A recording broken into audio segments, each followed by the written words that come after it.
이 프로그램은 순수 복음을 전하기 위해 제작되었습니다.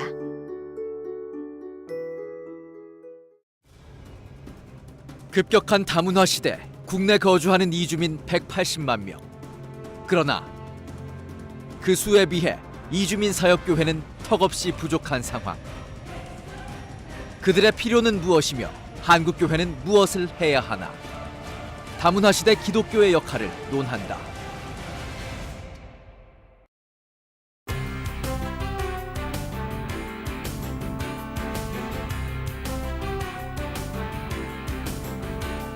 안녕하십니까. 한국교회를 논하다 이혜훈입니다. 국내 거주 외국인 200만 시대입니다. 모든 민족을 제자 삼으라는 예수님의 명령대로 다문화 사회에서 이주민 선교가 절실히 필요한 시점에 우리는 언어와 문화가 다른 이들을 얼마나 이해하려고 노력하고 있을까요? 오늘은 이 다문화 시대 기독교의 역할과 과제, 기독교인들이 실천해야 될 사명은 무엇인지 이야기 나눠보는 시간 마련했습니다. 오늘 함께 하실 패널들을 소개해드리겠습니다. 안산 이주민센터 박천웅 대표님 나와주셨습니다. 감사합니다. 네, 안녕하세요. 네, 김해 이주민 선교교회를 담임하고 계십니다. 수베디 목사님 나와주셨습니다. 네, 감사합니다. 반갑습니다.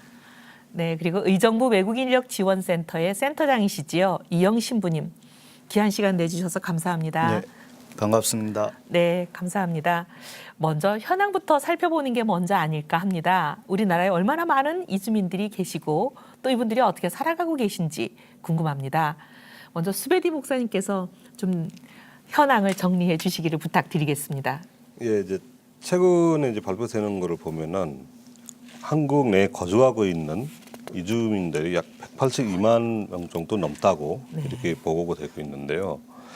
저희가 이제 법무부에서 발표했던 90일 이상 거주하고 있는 외국인 등록증을 발급받는 이주민은 111만 좀 넘다고 이렇게 8월 말 정도를 보도를 했습니다. 그 중에서 이제 가장 많은 숫자는 이제 역시 이제 주변 중국에서 와 있는 친구들이 많고요. 두 번째는 베트남, 필리핀, 뭐 인도네시아 이런 순서로 이제 가서 거주지 신고되는 사람이나 또 일시로 왔다 갔다 하는 사람까지 다 합치면은 한 200만 명 정도 되지 않을까 뭐 네. 이렇게 보고 있습니다. 네, 굉장히 많은, 생각보다 굉장히 많네요. 급속하게 늘어난 것 같습니다. 이영 신부님, 좀 이 현황에 대해서 더 보태주실 말씀이 많으실 것 같아요. 예, 일정 부분 어쨌든 지금 이제 2014년 말에 나와 있는 통계 자료를 보면 총 외국인이 일정 부분 이제 한 180만이 지금 넘어섰고요. 근데 이제 그 중에서 이제 소위 우리 한국 사회에 와서 근로를 하고 있는, 그래서 이주 노동을 하고 있는 외국 인력은 한 76만 정도로 네. 외국인 근로자가 대다수를 차지한다고 볼 수 있습니다. 근데 이제 이 노동을 하기 위해서 온 외국인 근로자들 중에 이제 그 동남아 지역을 포함해서 한 15개 국가에서 오는 외국인 합법으로 들어오시는 분들이 한 21만 명. 그다음에 이제 그 재외 동포죠. 우리 사할린이나 중국에 가 계신 분들 중에 들어오시는 분들이 한 27만 명. 그다음에 이제 또 불법이라고 이야기하고 있는 미등록 체류자들이 또 한 20만 정도 됩니다. 그래서 이렇게 그 외국 인력이 차지하는 비중이 굉장히 크고요. 또 한편으로는 이제 그 90년대부터 시작한 이제 외국인 근로자와 관련된 사안들이 이렇게 증가세를 가지고 있었지만 또 이제 2000년대 초반 무렵에는 마찬가지로 이제 그 결혼 이주 여성들이 이제 급속히 성장을 했습니다. 그래서 지금도 결혼 이주로 들어오신 이민자들이 한 15만 정도. 그다음에 이제 또 마찬가지로 이제 유학생으로 유학 비자를 통해서 들어오는 분들도 굉장히 많이 늘어서 한 5만 9천 정도 되어지고 있습니다. 마찬가지로 이제 초창기에는 외국인 근로자만 저희가 유입되어져서 들어왔지만 현재적으로는 이처럼 이렇게 다양하게, 그래서 이 스펙이 굉장히 넓어졌습니다. 여기에는 또 이제 이야기되고 있지 않는 최근에 난민까지를 포함한다고 하면 더 많은 숫자가 있을 수 있을 것 같고요. 또 이제 이민자와 관련되어서 그 북한 이탈민들, 그분들 역시도 이제 또 이 이주의 영역 속에 넣는다 그러면 굉장히 큰 파이가 되지 않을까 그렇게 생각합니다. 200만 명 안에는 이제 북한 이탈민들은 포함되어 있지 않는 거네요. 그렇죠. 예. 네. 우리가 사실 어떻게 보면은 뭐 이질적인 걸로 하면은 북한 이탈민들도 거의 다문화라고 말씀을 드려도 상관이 없을 만큼 굉장히 이질적인 경우죠, 그렇죠? 그렇죠. 예. 예. 그렇다면 이 이주민을 대상으로 우리와 문화와 여러 가지 생활 방식, 사고 방식 이런 것들이 다른 이분들을 대상으로 한 선교는 현재 어떻게 현장에서 이루어지고 있는지, 뭐 잘 되고 있는지 이런 부분들을 좀 설명을 해주십시오, 박천웅 대표님. 뭐 전체 그 이주민들을 위한 뭐 선교 활동 현황을 먼저 이렇게 말씀을 드리면 이제 종교기관들이 여러 종교기관들이 자기 종단의 입장에서 선교 활동을 합니다. 그래서 기독교 같은 경우는 약 420개 정도 단체들이 열심히 활동을 하고 있고 천주교는 약 120개 정도 단체가 활동을 하며 또 이제 불교는 한 30군데 정도 이렇게 됩니다. 그래서 이제 종교를 통한 이게 선교 활동을 봤을 때 기독교 쪽에서 차지하는 비중은 약 80% 가까이 이렇게 됩니다.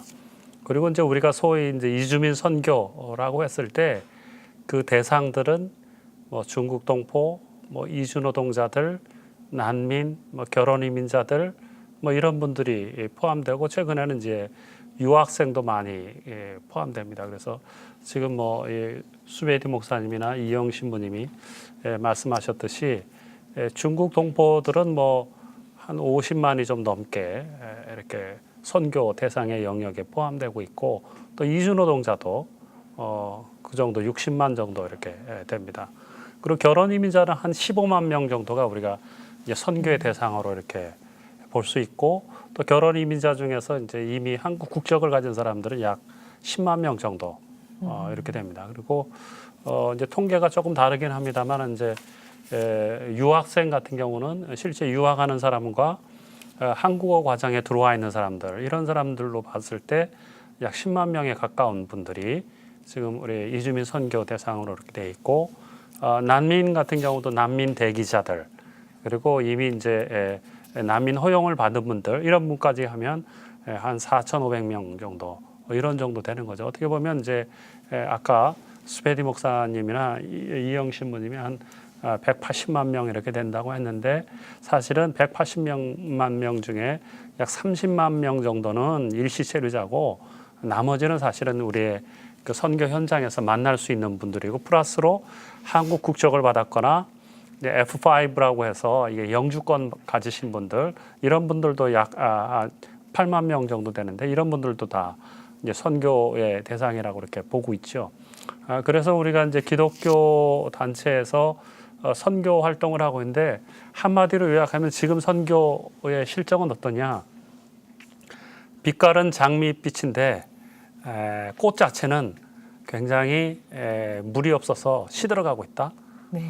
이렇게 표현합니다. 그 얘기는 뭐냐면 우리 사회가 이게 다문화 선교, 이주민 선교에 대한 공감도 그리고 호응도는 매우 높습니다. 그런데 아까 말씀드린 대로 기독교 단체의 420군데 중에서 이 각 교회의 현황들을 살펴보았을 때 1년 예산이 5천만 원 이하인 경우 그것은 5천만 원이라는 것은 거기서 일하시는 분들의 인건비 또 월세 뭐 사업비 다 포함해서입니다. 5천만 원 이하 되는 데가 약 65% 정도 이렇게 됩니다. 그리고 실제로 이렇게 예배 드리는 회집 인원이 30명이 안 되는 경우가 80% 정도 이렇게 되는 거죠. 다시 말해서 이주민 선교 현장에서 일하는 목사님들이 굉장히 경제적으로 사실은 열악합니다. 어떤 경우는 이주 노동자보다 더 적은 월급을 가지고 선교 활동을 하는 목사님들이 많이 있다라는 겁니다. 그리고 또 최근에 이제 대형 교회들도 이 다문화 이주민 선교에 뛰어들기 시작합니다.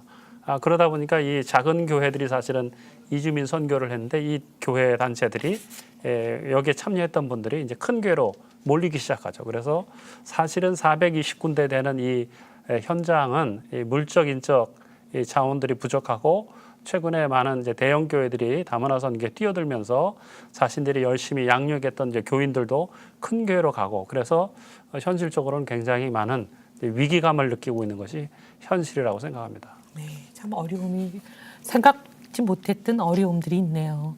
수베디 목사님, 사실 일선에서 이런 일을 하고 계시는데 어떤 어려움들을 많이 보시는지, 현황은 어떤지. 예.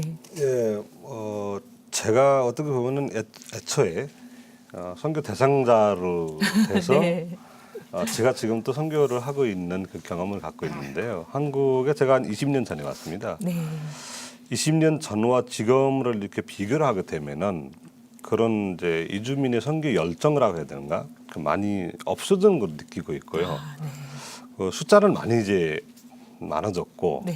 저희가 들어올 때보다 지금 아까 목사님 말씀하신 대로 이주 노동자가 이제 가장 많은 숫자를 제기하고 있지만 이주 노동자를 대상으로 하는 교회들이는 많이 줄어들고 있어요. 예, 저희가 배울 때는 세계 선교 관점으로서 기독교회가 이렇게 해야 되는 역할 명을 따지게 되면은 이 70만 명 정도 되는 이주 노동자는 꼭 자기네 나라 들어가야 되는 사람들입니다. 그렇죠. 예. 이제 나머지는 뭐 여러 가지 되지만 우리가 두 가지로 비교를 하게 돼요. 다문화 가정 이주 여성과 이주 노동자 네. 이렇게 두 종류만 비교하게 되면은 다문화 가정과 이주 여성은 한국 사회에 정착해야 되는 대상자고 네. 이주 노동자는 어떤 건지 자기네 나라 들어가야 되는 대상자인데 선교는 이게 거꾸로 되어 있습니다.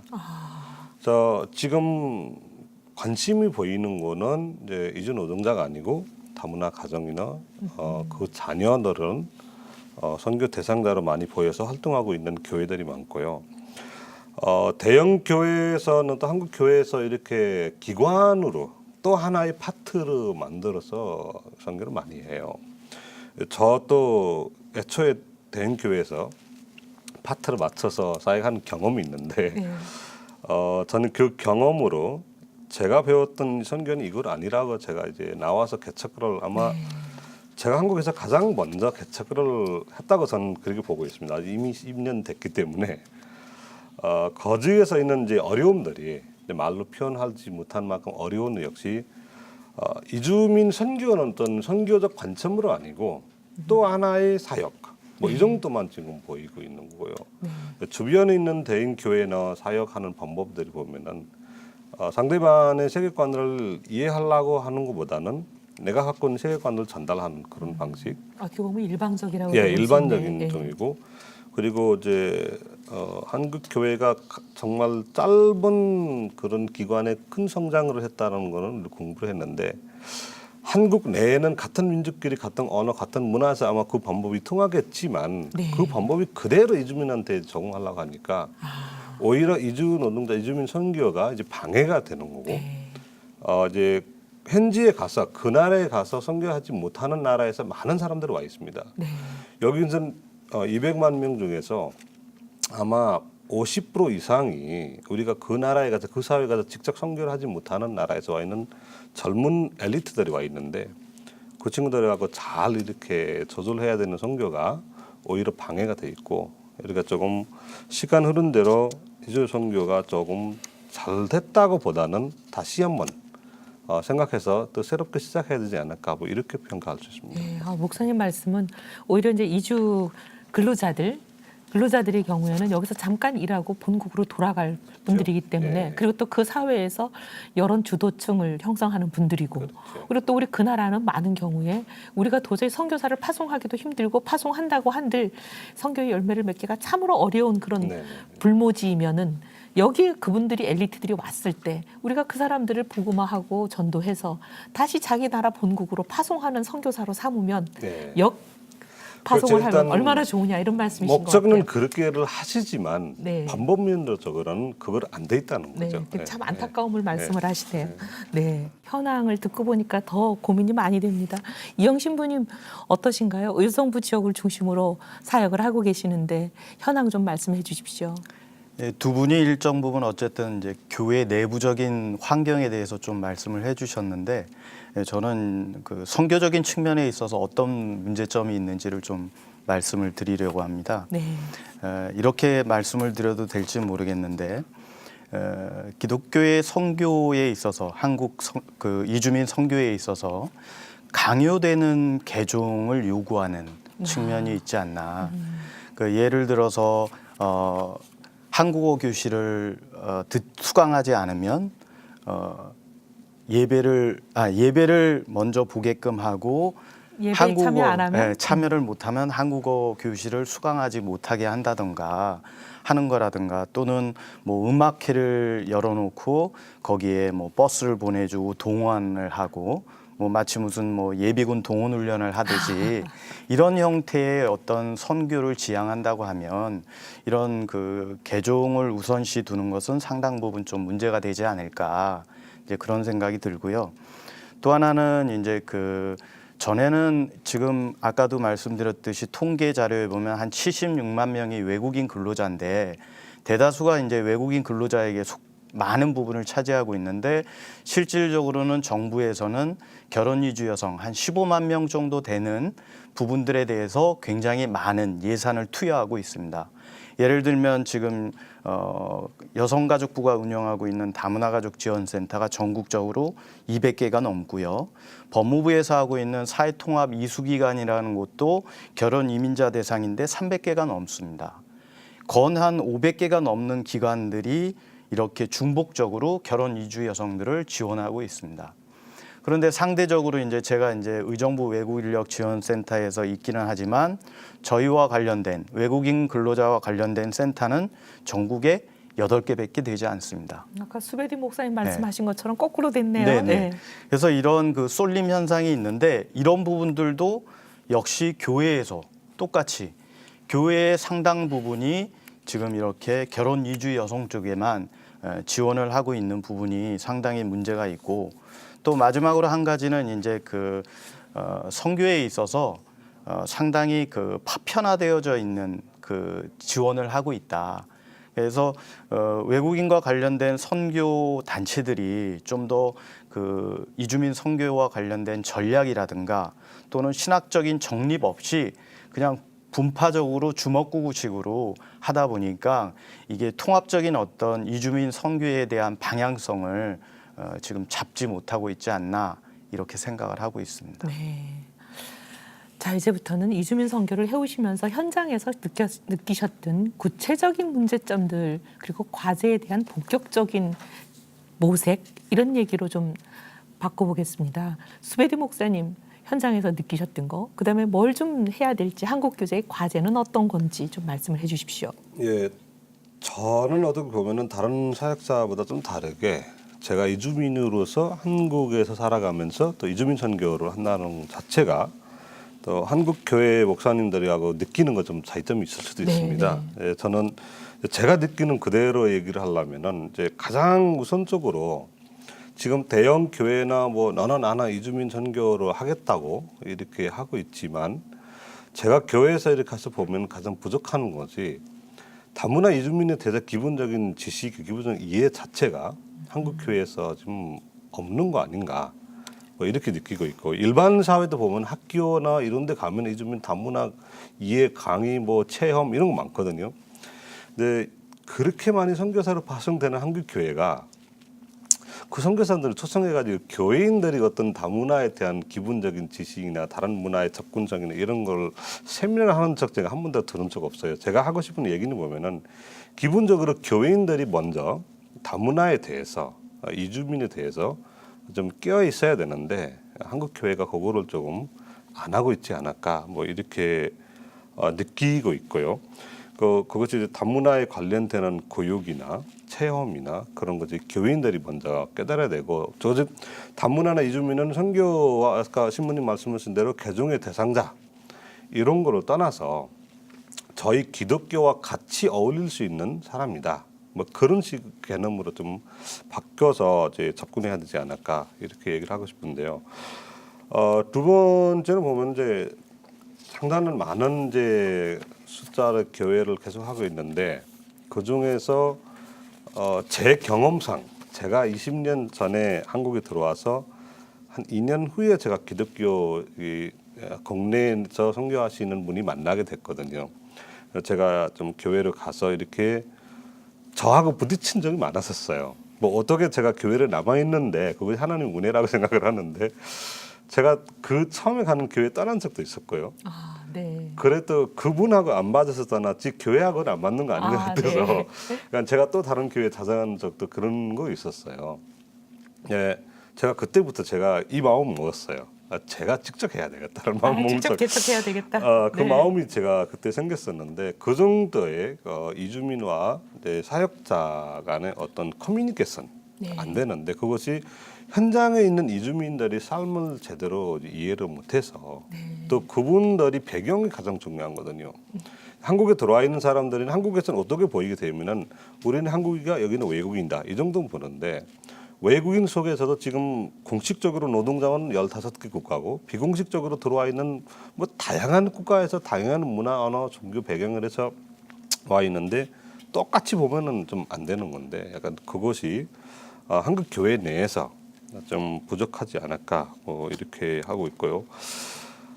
저는 이제 사역이 다양한 방법으로 이루어지고 있는데 복지 사역도 있고 뭐 여러 가지 있는 저는 이제 직접적인 사역을 많이 하고 있어요. 이제 교회를 운영해서 말씀 전하고 그 다음에 이제 제가 이주민으로서 뭐 돕기는 그렇게 저 자체가 좀 힘든 상황이 사는데 그래서 직접적인 선교에 대해서 얘기를 하려면은 이즘에는 이제 대형 교회에서 조금 경제적인 능력 있는 교회에서는 사역자를 이렇게 데리고 와서 사역하는 게 많아요.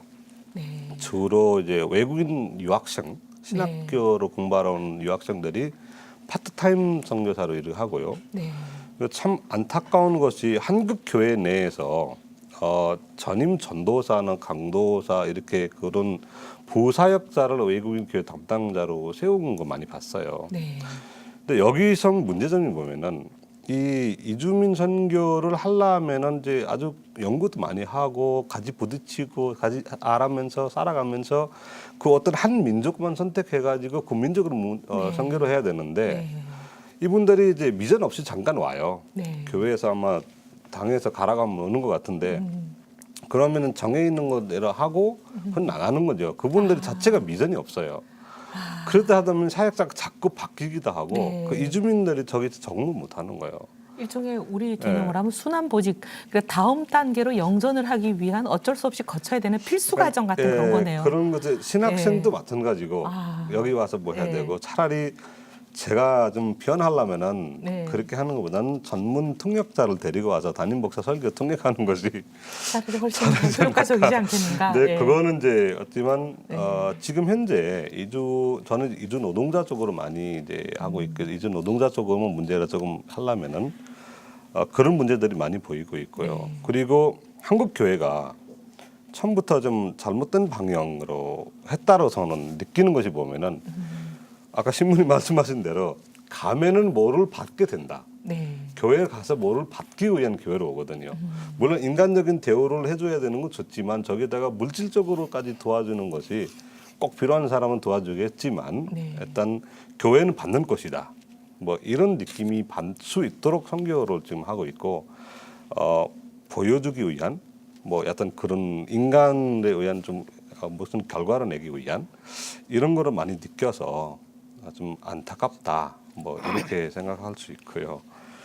뭐 그 중에서 제가 느끼는 가장 어려운 것이 보면은 지금은 이제 그런 시작이 됩니다. 각 나라별 아니면 종교별 교회들이 시작되는데 가장 아까 말씀하신 대로 예산대로 면은 저희 목회자가 생활하기가 정말 이제 어려운 상황에서 그런 목회자 독립 교회를 개척을 해서 하고 있는 모습이 보입니다. 참 그거는 좋은 방향이라고 저는 생각을 합니다.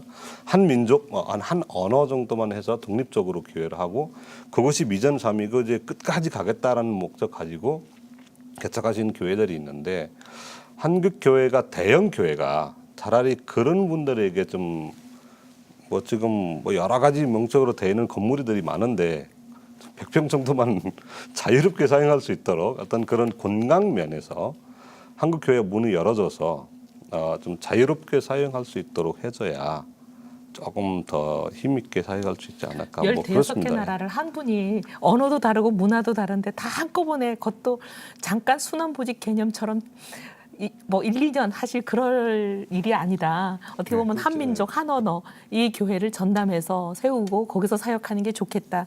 이런 취지의 말씀이신 것 같아요. 이영신 부님 어떤 말씀을 좀 더 보태 주시겠습니까? 현장에서 느끼셨던 문제점도 좋고요. 과제가 예. 뭔지도 좋고요. 우스갯소리를 좀 해야 될 것 같은데요. 그 어머니가 그 아이를 데리고 센터에 이제 자원봉사를 하러 아이와 함께 왔습니다. 근데 이 아이가 외국인을 딱 보는 순간에 하는 얘기가 알카이다다 그러는 거예요. 그게 뭐냐면 이 머리에 두건을 쓰고 이렇게 수염이 나 있으니까 그 외국인을 보고서 알카이다라고 그러는 거예요. 상당 부분 이런 부분들이 우리 선교에 있어서 시각적인 면에 있어서 굉장히 중요하지 않을까. 그러니까 타종교에 대한 정확한 이해와 또 나름대로의 존중과 이해가 바탕이 되지 않으면 실질적으로 이런 선교에 있어서의 문제가 될 소지가 있다라고 생각이 들고요. 또 하나는 이런 경우가 있었습니다. 한국에서 오랫동안 일했던 친구랑 이제 한국에 얼마 되지 않은 친구가 나누는 대화인데 한국에 온 지 얼마 안 된 친구가 친구한테 야 나는 공장에서 누가 사장님인지 도대체 모르겠다. 다 사장님이라고 부른다. 네. 사모님도 사장님이라고 부르고 네. 누군지 모르겠다. 한국 문화가 좀 네. 그렇죠. 그러니까 그 오래된 친구가 하는 얘기가 니네 공장에 있는 개도 사장님이야. 이렇게 얘기를 한 거예요. 네. 그러면서 이제 주고받는 대화 속에서 얼마 되지 않은 친구는 자기는 공장에서 호칭이 네. 새끼야라는 거예요. 어머. 그래서 처음에는 그게 공장에서 쓰는 기계 이름인 줄 알았는데 네. 실제적으로 자기를 부를 때 새끼야라고 부르더라. 이런 얘기를 했다라고 이제 얘기를 가슴이 했습니다. 철렁하네요. 근데 사실 이 선교의 부분에 있어서 실제적으로 우리가 간과해서는 안 되는 부분들이 바로 이런 거거든. 그러니까 예를 들면 지금과 같이 자존감에 대한 문제. 이 사람도 분명히 자기 나라에 사랑하는 아들과 자식이 분명히 있을 거고 부모도 있을 텐데 한국 땅에 와서는 그 자존감이 개나 기계처럼 여겨진다라는 거에 대해서 굉장한 상처를 받고 있거든요. 그러면 소위 이야기해서 우리가 하나님의 형상을 회복한다라는 것이 우리에게 있어서 선교적인 사명이라면 좀 더 우리가 이런 접근에 있어서 이런 것들을 해소할 수 있는 선교적인 방향으로 가야 이게 맞지 않을까 이런 생각을 해봅니다. 정말 가슴이 정말 저미는 말씀을 해주셨네요. 예, 우리 박천웅 대표님 어떻게 현장에서 많이 맞닥뜨렸던 문제점이나 과제 좀 말씀을 나눠주십시오. 우선 뭐 이게 오늘은 그 이주민 선교 전체에 대해서 이야기를 하는 자리니까 교회 문제를 조금 더 말씀을 드리면 기본적으로 이 1990년대에는 이주민들이 교회를 많이 찾아왔습니다. 근데 지금은 이주민들이 교회에 찾아오는 것을 많이 기피합니다. 왜 그럴까요? 90년대 초반에는 교회가 이주민들에 대해서 아무 선입관과 편견 없이 그야말로 이렇게 선한 사마리아인으로 이 사람들을 다가갔어요. 그래서 임금 체불이 됐다든지 손가락이 잘렸다든지 아니면 비자가 없어서 불안에 숨어 있을 때 이 사람들을 도움다든지 아무 조건 없이 이 사람들을 돌보았을 때 종교와 상관없이 많은 이주민들이 이주 노동자들이 교회를 찾았어요. 근데 어느 날 교회가 갑자기 이주 노동자들을 교회 성장의 도구로 삼기 시작하면서부터 이주 노동자들이 교회를 떠나가기 시작합니다. 그래서 그동안 이렇게 따뜻하게 함께 지냈던 사람들인데 갑자기 그 이슬람에서 온 사람들을 마치 적을 대하듯이 한다든지 본인의 의사와 상관없이 예를 들면 뭐 이태원 지역을 뭐 이슬람 사람들이 성지화하려고 한다든지 뭐 이런 식의 소문을 퍼뜨림으로 인해서 오히려 이슬람 사람들이 더 위축되게 하고 타 종교인들이나 또 교회에 대해서 호의감을 가진 사람들이 자꾸 교회에 대해서 너무 경각심을 갖게 만드는 이런 일이 생기는 거죠. 그러다 보니까 또 아까 이게 대형 교회 문제 나왔지만 대형 교회가 이 작은 교회하고 협력 선교를 하기보다는 중첩 선교를 하게 되고 물량주의로 변질이 되면서 오히려 한국에서 기독교인이 된 사람들도 자기 나라에 가서 현장 교회에 대해서 불평을 한다라는 거죠. 한국에서는 이것도 주고 저것도 주고 요것도 주는데 왜 여기서는 이것도 안 해주고 저것도 안 해주느냐. 그래서 불평불만자가 된다라는 거죠. 그래서 조금 현재의 교회가 가지고 있는 어떤 그 성장주의적인 관점 이런 것을 좀 변화시켜서 협력 선교가 좀 됐으면 좋겠다. 이런 것이 첫 번째 문제고요. 두 번째로는 아까 우리 여기 이제 수베디 목사님 계시지만 이제는 이주민 선교의 주체가 누가 돼야 될 것이냐. 이제는 그 촛대를 이주민 출신들에게 많이 옮겨줘야 된다고 생각을 해요. 한국 사람들이 여기 한국에 와 있는 많은 이주민들의 언어를 잘 몰라요. 근데 이 수베디 목사님 같은 경우는 네팔에서 오셨기 때문에 누구보다도 네팔어를 잘해요. 그러면 저분들로 하여금 네팔인 선교를 할 수 있도록 한국교회가 도와줘야 돼요. 그래서 현장에 예를 들면 한국 사람들도 해외 나가면 초기에는 그 외국 교회 나가지만 조금 지나면 한국 목사님 초청해서 한국어 예배 드리려고 하거든요. 마찬가지입니다. 이제는 통역 시대도 지났고요. 이주민들이 와서 이주민 사역자들이 선교를 할 수 있는 그 이주민 주체의 변화 이런 것들이 오히려 한국 교회의 다문화 이주민 선교에 변화를 줄 거다. 그런 생각이 듭니다. 그리고 또 세 번째로는 교회의 정체성에 관한 문제입니다. 이 문제는 아까 제가 서두에 말씀드렸듯이 다문화 이주민 선교하는 교회들이 굉장히 경제적으로 매우 열악합니다. 그러나 또 이 교회에서 그러면 그 현장 이러한 그 교회들을 많이 지원하고 돕느냐? 그렇지 않습니다. 큰 교회들도 직접 사업을 다 하려고 그래요. 그러다 보니까 이 다문화 이주민 선교하는 목회자들이 정말 어느 사람들은 이주 노동자보다 더 적은 월급을 가지고 사는 거죠. 네. 그러다 보니까 결국은 이 선교를 뒷받침할 수 있는 이런 사회복지 프로그램, 문화 프로그램이라는 것은 결국은 정부로부터 프로젝트를 받다든지 수탁기관을 한다든지 그렇게 할 수밖에 없어요. 그러면 아까 이제 이영 신부님이 얘기했듯이 이제 다문화 관련된 다문화 가족 기관이 뭐 한 250개 되고 사회통합 기관이 약 300개 되고 뭐 이렇게 되는데 그러다 보면 그 일을 하게 되는 거죠. 왜냐하면 거기서 재정 지원이 나오니까. 그런데 재정 지원을 받으면 그 일을 할 수밖에 없어요. 그러다 보면 결국은 자기 정체성에 혼미가 오는 거죠. 선교는 뭐 그렇죠. 참 애쓰기가 힘든 그런 상황이 그렇습니다. 되겠네요. 네. 예. 그래서 좀 더 한국 교회가 현장에서 이 작은 목회를 하는 이분들을 도움으로 인해서 목회자들이 자기 정체성을 가지고 선교 활동을 할 수 있도록 지원해야 된다. 이것이 큰 문제라고 생각합니다. 참 이런 얘기를 들을 때마다 무슨 생각이 드냐면 하나님께서는 우리가 대형 교회가 자기 이름으로 직접 사업을 했든 아니면 작은 목회자들 이주민 선교를 하시는 아주 어려운 열악한 목회자님을 간접적으로 도왔든 하나님이 다 그걸 알고 계실 텐데 하나님을 두려워하지 않고 자꾸 세상 사람들 눈에 보이는 것을 우리가 신경 써서 이런 일이 생기는 거 아닌가 그런 생각이 나네요. 참 정말 답답한 일입니다. 참 과제가 어디서부터 해결해야 될지 모를 만큼 많아 보입니다. 이렇게 앞서서 지적해 주신 문제점들에 대해서 어떻게 하면 우리가 좀 이것을 해결해 볼 수 있을까 하는 해결 방안과 함께 앞으로 이주민들에 대한 선교 방향은 어떻게 잡아야 될 건지 이런 여러 가지 얘기들 기독교의 역할은 또 무엇인지 이런 거에 대한 제안을 함께 묶어서 좀 말씀을 해 주시기를 부탁드리겠습니다. 우리 대표님이 먼저 말씀을 해 주시겠어요? 예. 앞으로 그 이주민 선교에서 우리가 기억해야 될 것들이 몇 가지가 있다고 생각해요. 첫 번째로는 시간성으로 봤을 때 우리가 이제 한국 사회가 이제 저출산 고령화 뭐 이 얘기가 좀 심각하잖아요. 그리고 현실적으로 지금 한국 국적을 취득하는 사람보다 한국 국적을 포기하고 나가는 사람도 더 많은 것이 오늘의 이제 현상이란 말이죠. 그러면 시간적으로 앞으로 한국 교회가 어떻게 되느냐? 지금까지는 우리가 한국 사람들이 이주민들을 선교해서 이분들을 한국 교회에 데려오는 것으로 생각을 했어요. 근데 조금 더 생각을 바꾸자. 이분들은 조금 있으면 우리 교회 남선교회 연합회 회장 되고 총무 될 사람이에요. 네. 그리고 여전도회 연합회 임원들 될 사람이에요.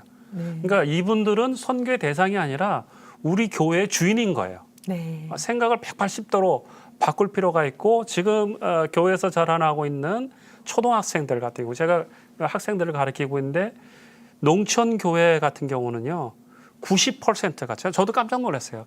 90%가 다문화 가정이에요. 그렇겠죠. 그러면 예, 조금 예. 있으면 교회 교인들이 농촌교회 같은 경우는 교인들이 다문화 가정으로 다 바뀐다라는 거예요. 네. 지금 다시 말해서 이 얘기는 뭐냐면 교인의 구성들이 시간이 가면 갈수록 엄청난 속도로 바뀐다. 네. 그렇다고 하면 한국 교회가 지금 가지고 있었던 한국인 그 혈통 중심의 이 사고를 빨리 벗고 교회 직제도 새롭게 변화시키고 이것을 준비해낼 필요가 있겠다. 현실적으로 다문화 가정들을 위한 또 이주노동자 가정 자녀들을 위한 교회 성경 공부 아이들을 위한 교재 이런 것 하나도 준비가 안 돼 있다라는 거죠. 정말 그런 측면에서 예.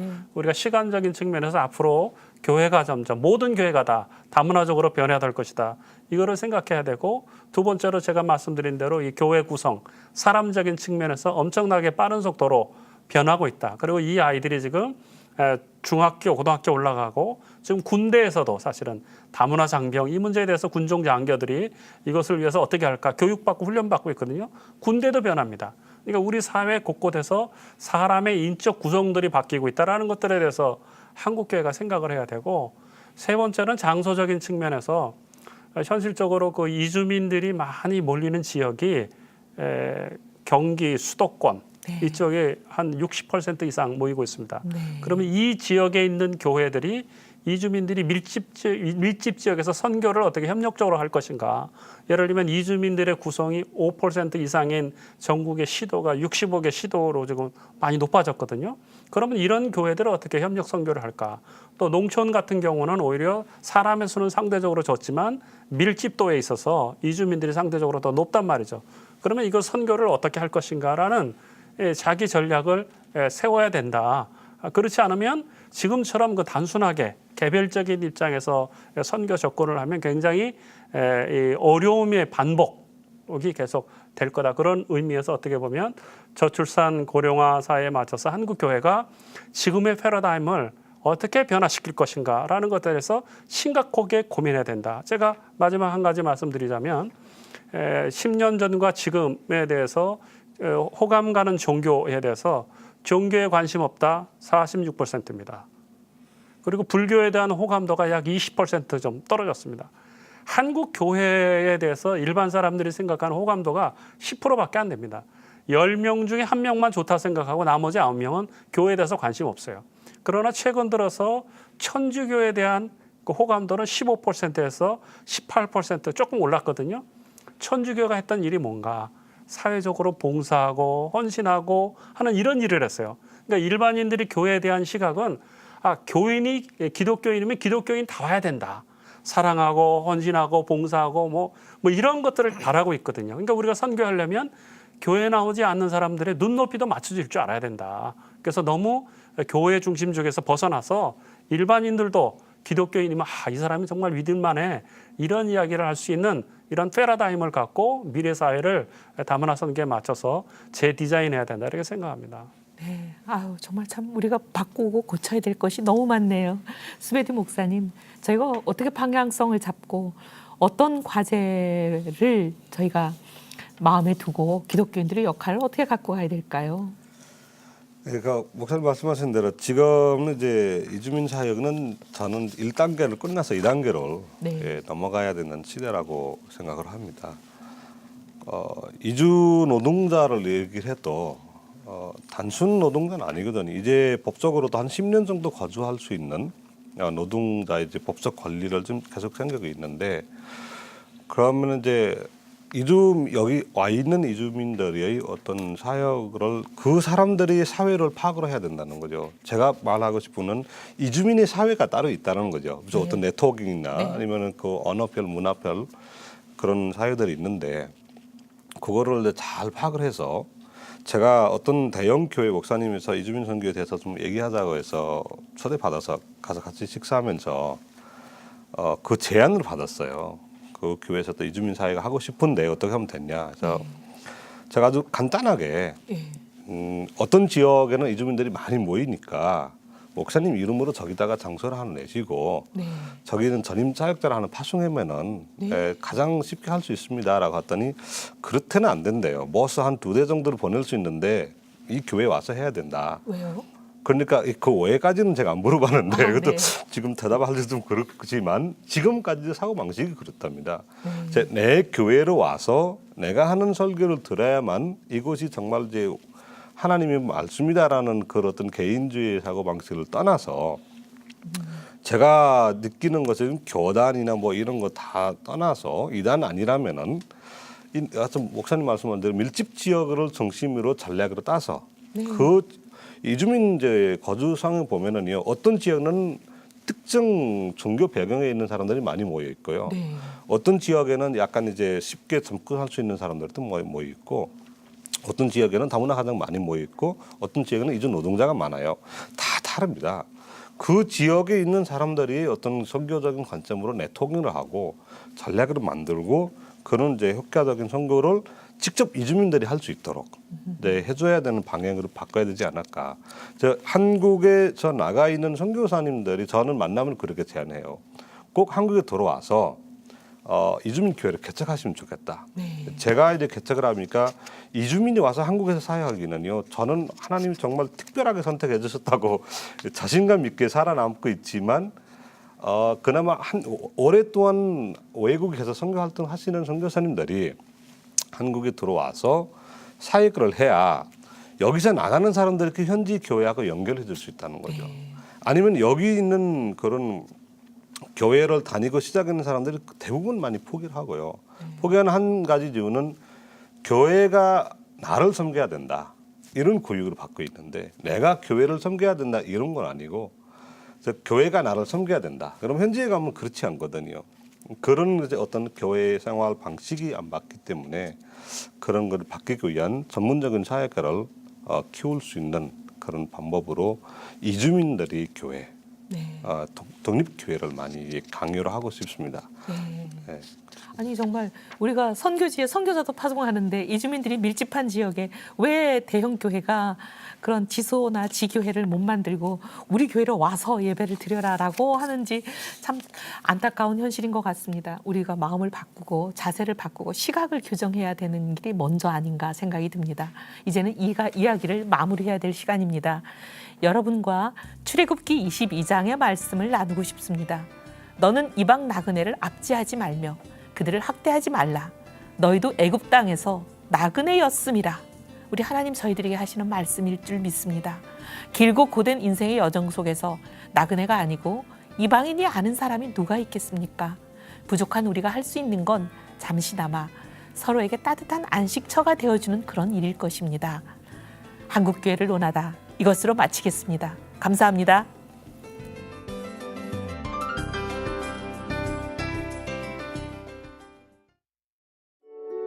이 방송을 보시고 영상 선교에 참여하실 분은 ARS 060-800-1111번을 눌러주세요.